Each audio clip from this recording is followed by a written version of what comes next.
মাননীয় প্রধানমন্ত্রীর পরিবারকে জড়িয়ে যারা অশ্লীল আচরণ করেছে, উনি এখনো বিচার চান নাই। আমি তার পক্ষে তাদের বিচার চাই।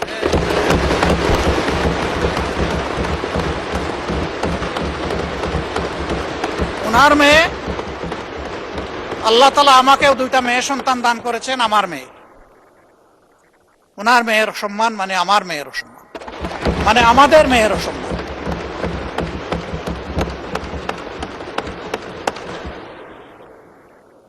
এই ইতর প্রাণীগুলা কারা, তাদেরকে নির্মোহভাবে খুঁজে বের করা হোক।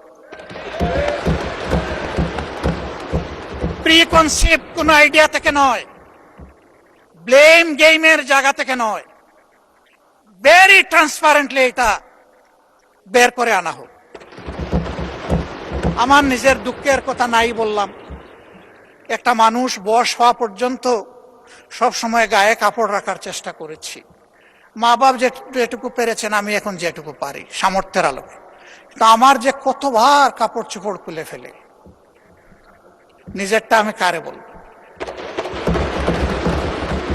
মাননীয় স্পিকার, কি শিখাচ্ছি, কাদেরকে প্রশ্রয় দিচ্ছি?